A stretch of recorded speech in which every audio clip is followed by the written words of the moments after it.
সবাইকে প্রবল উৎসাহের সাথে স্বাগত জানাচ্ছি আমাদের আজকের এই দুর্দান্ত বিশ্লেষণে।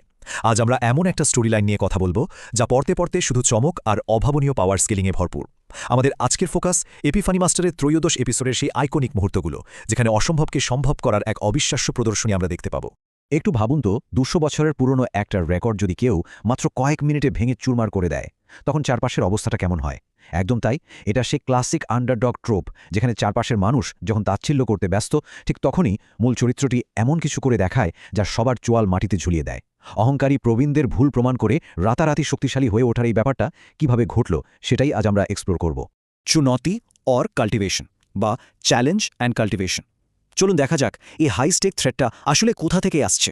ভয়ঙ্কর শাস্তির মুখে দাঁড়িয়ে আমাদের প্রোটাগনিস্টের রিয়াকশনটা ছিল দেখার মতো। সে বিন্দুমাত্র ঘাবড়ে না গিয়ে রীতিমতো কনফিডেন্সের সাথে ঘোষণা করে বসল যে সে এখনই হোলি সান বা পবিত্র পুত্র হয়ে দেখাবে। আর এই কথা বলেই সবার সামনে মাটিতে বসে সে সরাসরি কাল্টিভেশন শুরু করে দিল। মানে চারপাশের ভিড় তো বটেই, বিষয়টা কতটা কনফিউজিং সেটা নিশ্চয়ই বুঝতে পারছেন। ভালোয়ের একজন এল্ডার তখন ঠিক কতটা দম্ভের সাথে কথাগুলো বলেছিলেন শুনবেন। আমি তাকে 7 দিন এমনকি 70 বছর সময়ও দিতে পারি। আমি ঘোষণা করছি সে তবুও এটা করতে পারবে না। এই লেভেলের ওভার কনফিডেন্স আর অহংকারী কিন্তু আমাদের প্রোটাগনিস্টের আগামী অভাবনীয় সাফল্যের জন্য একটা পারফেক্ট কমেডি গ্রাউন্ড তৈরি করে দেয়। The secret of chase body. এবার আসা যাক আসল রহস্যে। সে আসলে কি করার চেষ্টা করছে? ভিড়ের মানুষজন কিন্তু ততক্ষণে বুঝে গেছে যে সে অরিজিনাল চাউস বডি তৈরি করছে না, বরং এটার একটা প্রিলিমিনারি বা ফটোকপি ভার্সন ট্রাই করছে। কিন্তু মজার ব্যাপার হলো, সাধারণ একজন কাল্টিভেটরের জন্য এই ফটোকপি ভার্সনটা আয়ত্ত করাও প্রায় ইম্পসিবল একটা টাস্ক বলে ধরে নেওয়া হয়। বিষয়টা কতটা ক্রেজি সেটা এই স্লাইডটা দেখলে একদম ক্লিয়ার হয়ে যাবে। একদিকে আছেন খোদ ফাউন্ডার মেইন ডিটিএন, যার নিজেরই এই ফটোকপি ভার্সনটা বানাতে পাকা 200 বছর লেগেছিল। আর অন্যদিকে আমাদের প্রোটাগনিস্ট, যে কিনা সবার সামনে বসে মাত্র কয়েক মিনিটের মধ্যে অন দি স্পট সেটাই করে দেখাচ্ছে। এটা অনেকটা ভিডিও গেমে চিট কোড ইউজ করে অসম্ভবকে সম্ভব করার মতো অবস্থা, তাই না? কিউআই গ্যাদারিং লেভেল, প্রোটাগনিস্টের আসল টার্গেটটা এবার বোঝা যাবে। তার সামনে এখন বিশাল একটা টার্গেট, 10 লাখ। প্রোটাগনিস্টের ফিজিক্যাল পাওয়ার এখন 7 লাখের আশেপাশে, কিন্তু তাকে পৌঁছাতে হবে ওই 10 লাখে। আর এই বিশাল পাওয়ার পেতে হলে তাকে অবশ্যই কিউআই গ্যাদারিং লেভেলে উন্নীত হতে হবে, এছাড়া আর কোনো উপায় নেই। কিন্তু এখানে ছোট্ট একটা লুপ হোল আছে। তাকে যে ড্র্যাগন লেয়ারে ঢুকতে হবে, সেখানে শুধুমাত্র বডি রিফাইনিং স্টেজের কাল্টিভেটররাই অ্যালাউড। তো সে যদি কিউআই গ্যাদারিং লেভেলে পৌঁছে যায়, তাহলে তো তার এন্ট্রি পুরোপুরি ব্লকড।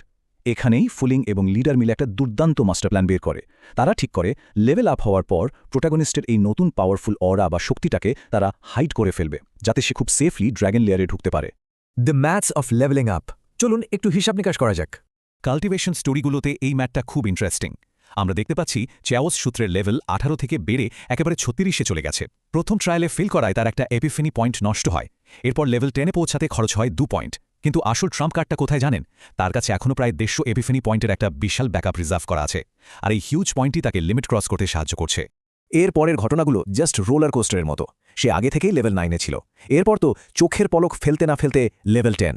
আর তারপর কয়েক মুহূর্তের মধ্যে সে রীতিমতো ঝড় তুলে লেভেল 11, 12 এবং 13 ক্রস করে ফেল। মানে কাল্টিভেশনের এই লাইটনিং ফাস্ট স্পিড দেখে সেখানে উপস্থিত জনতা পুরো হা হয়ে দাঁড়িয়েছিল। The free power up. এখন আসবে গল্পের সবচেয়ে মজার আর ক্লাইম্যাক্স টুইস্টটা। ঠিক এই সময়েই ঘটে একটা চরম ড্রামাটিক মোমেন্ট। প্রোটাগনিস্টের শরীর থেকে রিলিজ হয় 3টে ম্যাজিক্যাল 3 ফ্লাওয়ার্স। আর এই দৃশ্যটা উপস্থিত সবাইকে চোখে আঙুল দিয়ে দেখিয়ে দেয় যে সে শুধু ফটোকপি বানিয়েই থেমে নেই, বরং সে চেওস সূত্রের 18 নম্বর লেভেলটাও পুরোপুরি পার করে ফেলেছে। তবে এখানে একটা অদ্ভুত মেকানিক্যাল রুলস আছে। নিয়মটা হলো, যার শরীর থেকে এই 3 ফ্লাওয়ার্স আর পিওর স্পিরিচুয়াল এনার্জি তৈরি হবে, সে নিজে সেটা অ্যাবজর্ব করতে পারবে না। মানে নিজের এত কষ্টের ফল সে নিজেই ভোগ করতে পারবে না। এটা জানার পর ফুলিং একটু দেরি না করে এই বিশাল এনার্জিটা প্রোটাগনিস্টের সঙ্গীদের মধ্যে পুরোপুরি ট্রান্সফার করে দেয়। এই স্লাইডের বিষয়টা একটু খেয়াল করুন। কন্ট্রাস্টটা রীতিমতো হাস্যকর। প্রোটাগনিস্ট নিজের রক্তঘাম এক করে এপিফ্যানি পয়েন্ট খরচ করে এই এনার্জি ট্রিগার করল, আর তার পাশে বসে থাকা চুইয়ুন আর শাওলিন কোনো রকম পরিশ্রম ছাড়াই একদম ফ্রিতে এই এনার্জির ভাগ পেয়ে গেল। চুইয়ুন সোজা ডিভাইন ব্রিজের মিডিয়াম থেকে হাই লেভেলে চলে গেল, আর শাওলিন সে তো স্রেফ হিংসে নিয়ে পাশে বসে থেকেই বেস্ট লেভেল আপ করে ফেলল। এই ফ্রি লোডিং দেখে উপস্থিত বাকিদের মধ্যে যে পরিমাণ জেলেসি তৈরি হয়, সেটা স্টোরিটাকে দারুণ একটা কমেডিক ভাইব দেয়। আমরা আজকের আলোচনার একদম শেষে চলে এসেছি। যাওয়ার আগে শুধু একটা কথা ভেবে দেখুন, একজন কাল্টিভেটরের নিছক উপস্থিতি যদি আশেপাশের মানুষদের এত বিশাল একটা ফ্রি পাওয়ার এনে দিতে পারে, তাহলে ড্র্যাগন লেয়ারে ঢোকার পর সে নিজে ঠিক কতটা আনস্টপেবল আর ভয়ঙ্কর হয়ে উঠবে। পাওয়ার স্কেলিংয়ের এই উন্মাদনা কিন্তু এখানেই শেষ হচ্ছে না। আজকের মতো আমাদের এক্সপ্লেনের এখানেই শেষ করছি। দেখা হবে নতুন কোনো চমকপ্রদ বিশ্লেষণে।